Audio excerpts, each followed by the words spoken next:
Pedoman, Bu. Ya, lagi? Angka tertib. Oke, jawaban kalian itu sudah benar, namun hanya kurang sedikit saja. Nah, jadi di sini Ibu akan menyampaikan tujuan pembelajaran yang akan dicapai pada pembelajaran kali ini. Tujuan pembelajarannya ada 3. Yang pertama yaitu melalui penayangan PPT, peserta didik mampu mengidentifikasi peraturan dan tanggung jawab yang ada di lingkungan sekolah dan masyarakat dengan benar. Yang kedua, melalui penayangan video, peserta didik bersama kelompoknya mampu menjelaskan permasalahan mengenai pelanggaran terhadap peraturan yang ada di sekolah dengan benar. Dan yang terakhir, melalui kegiatan diskusi kelompok, peserta didik mampu membedakan hal yang boleh dan hal yang tidak boleh dilakukan, baik itu di lingkungan sekolah maupun di lingkungan masyarakat, sesuai dengan peraturan dan tanggung jawabnya dengan tepat. Nah, jadi dari tujuan pembelajaran tadi, apakah kalian tahu kita akan belajar materi apa hari ini?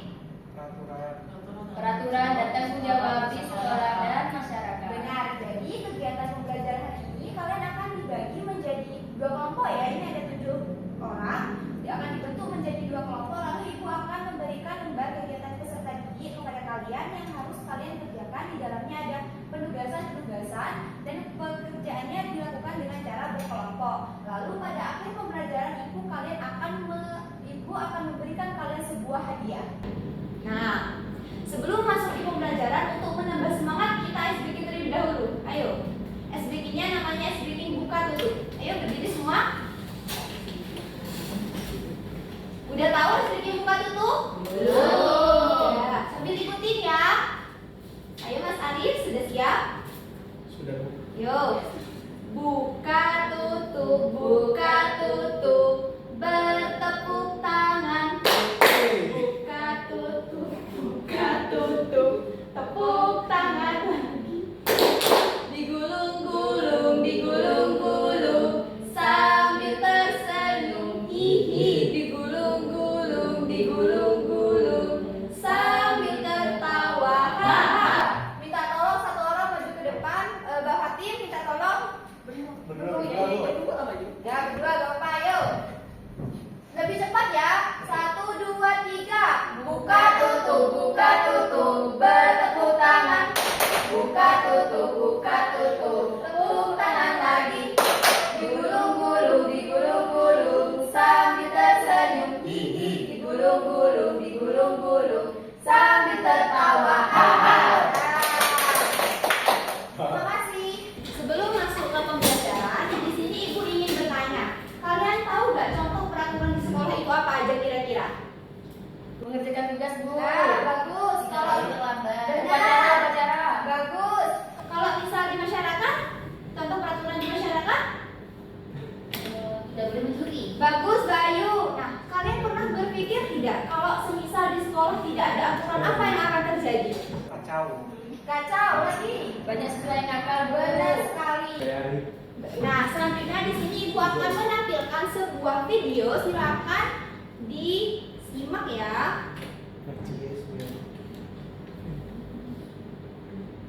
Nyala bagus. Arif.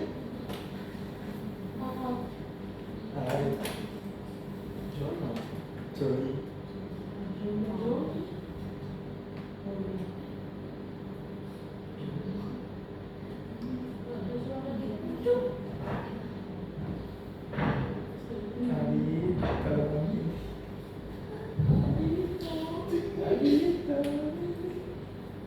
Disimak ya, tidak boleh ramai.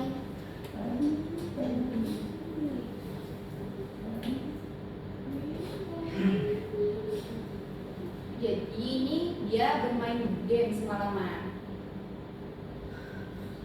Akhirnya dia terlambat datang ke sekolah. Terus dia ngebut-ngebutan di jalan. Ngebut-ngebutan. Dia tidak menggunakan helm lalu bertemu dengan ibu polisi. Akhirnya dia terlambat datang ke sekolah. Nah, dia ini licin lalu kena kotoran kucing tadi celananya, itu kotor tuh. Seperti itulah kira-kira.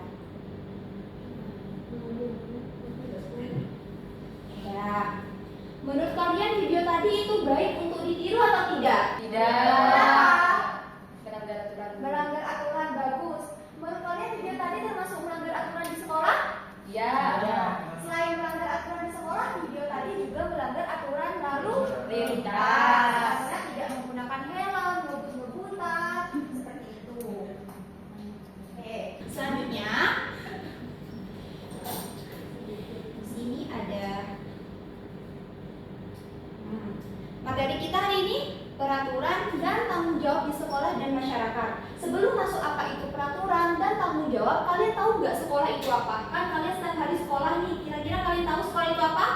Tempat belajar. Tempat belajar, benar. Jadi sekolah adalah tempat belajar bagi peserta didik, tempat menimba ilmu atau tempat menuntut ilmu. Selanjutnya, apa sih itu peraturan? Minta tolong dibaca Mas Sodik. Apa sih peraturan itu? Ya. Peraturan merupakan sebuah petunjuk atau pedoman yang ditujukan untuk mengatur kehidupan agar tertib dan teratur. Jadi untuk kehidupan kita agar tertib dan teratur itu dibutuhkan yang namanya peraturan. Peraturan itu dijadikan sebagai petunjuk, dijadikan sebagai pedoman agar kehidupan kita menjadi tertib dan teratur. Tidak hanya tertib dan teratur, kehidupan kita ketika kita sudah menaati sebuah aturan itu hidupnya bisa menjadi lebih tenang, aman, bahkan bisa disenangi oleh banyak orang. Jadi adanya peraturan itu tidak boleh kita langgar, tetapi harus kita laksanakan. Tidak ada ruginya anak-anak ketika kita sudah menaati sebuah aturan. Justru ketika kita melanggar sebuah aturan, kita yang akan rugi. Misalnya kita akan bisa mendapatkan hukuman, terus kita bisa bahkan ada yang dipenjara ketika kita sudah tidak menaati aturan. Seperti itu. Jadi adanya aturan harus dilaksanakan. Aturan itu dibagi menjadi dua, ada aturan tertulis dan tidak tertulis. Minta tolong dibaca Mbak Ayu. Aturan tertulis adalah aturan yang dapat dilihat dan dibaca oleh siapa saja, termasuk peserta didik. Seluruh peserta didik dengan mudah dapat mengetahui aturan-aturan yang harus dilaksanakannya. Ya, jadi aturan tertulis adalah aturan yang dapat dilihat, aturan yang dapat dibaca. Contohnya di lorong-lorong depan kelas itu biasanya ada kan peraturan-peraturan, dan di kelas-kelas itu juga biasanya ada. Contohnya, yang pertama, siswa wajib datang ke sekolah tepat waktu. Kira-kira kalau misal kita datang terlambat, apa yang akan terjadi? Dihukum, Bu. Benar, merugi kan diri kita sendiri kalau misal kita datang terlambat. Oleh karena itu kita harus menaati aturan yang kedua. Siswa wajib memakai sepatu hitam pada hari Senin. Masa kalian ketika waktu upacara mau menggunakan sepatu warna putih? Tidak mungkin kan, yang ada kita malah disuruh maju ke depan oleh guru. Adanya kita yang dihukum. Yang ketiga, siswa wajib memakai seragam batik pada hari Jumat. Dan yang keempat, siswa wajib memakai seragam sesuai ketentuan sekolah. Contoh lain, misal kan biasanya banyak itu juga harus membawa sampah pada tempatnya, terus menggunakan atribut yang lengkap pada saat kegiatan upacara bendera. Atribut yang lengkap apa aja, dia tahu? Dasi, Bagus, dasi, sama bagus. sabuk. Benar, Mbak Fatim. Lanjut.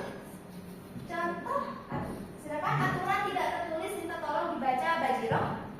Aturan tidak tertulis, aturan yang berasal dari kesadaran warga sekolah dan diyakini secara turun-temurun. Ya, jadi aturan tidak tertulis adalah aturan yang tidak bisa kita baca karena tidak berupa tulisan, namun tetap baik ketika kita melakukannya karena diyakini secara turun-temurun. Aturan tersebut baik dan bermanfaat bagi kita.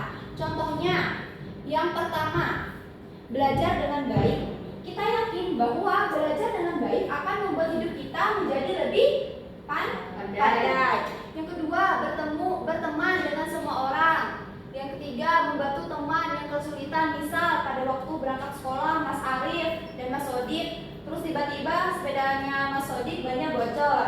Nah, dibantulah sama Mas Arif. Itu termasuk contoh membantu teman yang kesulitan. Yang keempat, menjenguk teman yang sakit. Yang kelima, menghormati guru dan staf sekolah. Contoh lain juga, semisal harus jujur dalam saat membeli-beli di kantin. Misal kalian menghabiskan jajannya itu 5.000, lalu kalian membayar 3.000, itu kan tidak boleh. Tidak boleh ya Mas Odi ya, kebiasaan ini. Selanjutnya contoh tanggung jawab di sekolah. Tanggung jawab adalah kewajiban yang harus dilaksanakan. Nah, tanggung jawab ini tidak hanya di sekolah, bahkan pada diri kita sendiri itu pun memiliki tanggung jawab. Pada Allah Subhanahu wa Ta'ala pun kita juga memiliki tanggung jawab. Bahkan pada orang tua, rumah, sekolah dan masyarakat itu kita juga mempunyai tanggung jawab. Contoh tanggung jawabnya yang pertama yaitu mengerjakan semua tugas yang diberikan. Sebagai peserta didik, kewajiban kita adalah mengerjakan tugas yang sudah diberikan. Jadi bagaimana caranya kita bertanggung jawab atas tugas kita, yaitu dengan cara dikerjakan. Ya. Yang kedua, tidak meninggalkan kelas saat pelajaran. Kita memiliki tanggung jawab jawab saat belajar. Jadi kita harus tetap menghormati guru. Tidak boleh pada saat guru menjelaskan di depan kalian malah lari-larian di luar kelas, itu tidak boleh. Boleh meninggalkan kelas asalkan izin, dan izinnya harus jelas, misalnya ke toilet, seperti itu. Yang ketiga, melaksanakan jadwal piket. Melaksanakan jadwal piket merupakan salah satu contoh bertanggung jawab pada kelas. Misal pada hari Senin yang piket Mas Arif, Mbak Ayu, dan Mbak Aul. Nah, setiap orang itu memiliki tanggung jawabnya masing-masing. Misal Mas Arif membuang sampah, Mbak Ayu membersihkan papan, dan Mbak Aul menyapu kelas. Nah, itu merupakan contoh bentuk tanggung jawab. Selanjutnya, masyarakat.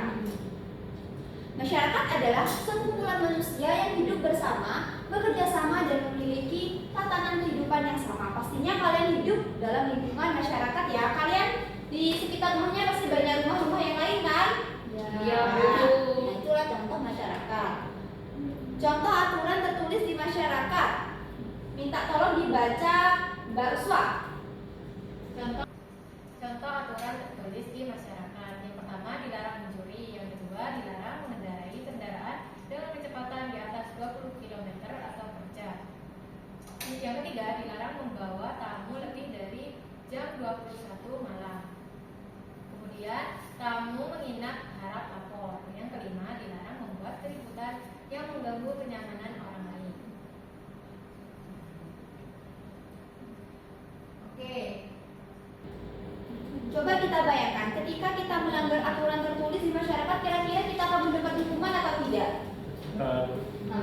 Akan mendapatkan hukuman. Apalagi yang pertama, bahkan juga kita bisa ditahan, ditangkap oleh bapak polisi. Lanjut.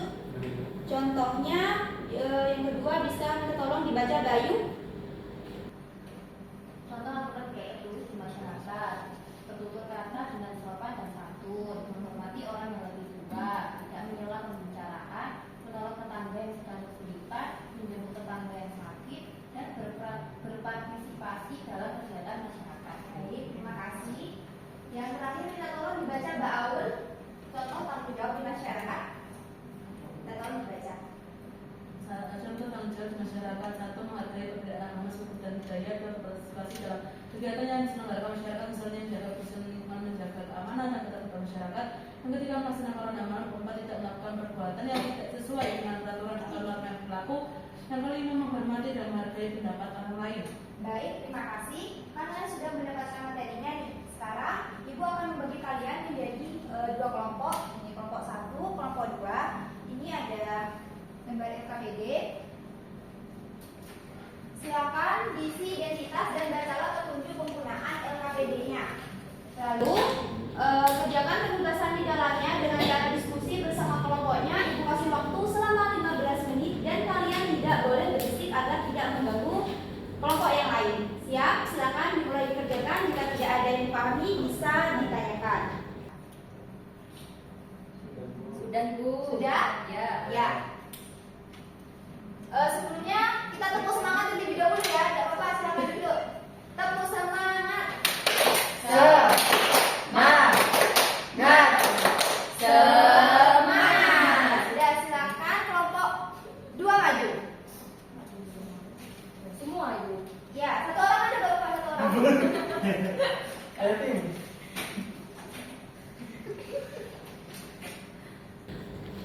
Jadi dari hasil diskusi yang telah kelompok kami lakukan, hasilnya ini. Apa yang terjadi pada video tersebut? Anak-anak yang bermain game semalaman di dekat sekolah. Yang kedua, apakah video tersebut melanggar aturan? Iya. Yang ketiga, bagaimana yang seharusnya dilakukan oleh Tono dan Jono? Seharusnya tidak boleh bermain game semalaman karena besoknya harus sekolah dan tidak boleh kebut-kebutan di jalan. Selanjutnya ini. Ya, apakah ada tanggapan untuk kelompok 2? Benar, bagus. Ya, silakan. Terima kasih kelompok 2. Apakah kelompok 1 jawabannya sama? Sama. Ya, terima kasih. Nah, sesuai perkataan Ibu, nanti kan kalian akan mendapatkan hadiah nih. Hadiahnya adalah pekerjaan rumah. Ini soal evaluasi kalian kerjakan di rumah di bawah pada saat minggu depan, pada saat materi pelajaran IPAS. Nah, selanjutnya apakah ada yang menyampaikan kesimpulan pada pembelajaran hari ini? Saya.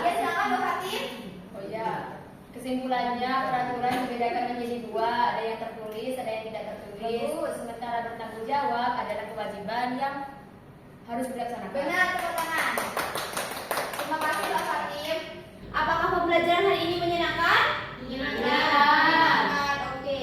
Jadi untuk pertemuan yang akan datang, kita akan belajar materi interaksi sosial di lingkungan sekolah dan masyarakat. Dan jangan lupa soal evaluasinya di bawah yang sudah dikerjakan ya. Ya. Nah, sebelum penutup, minta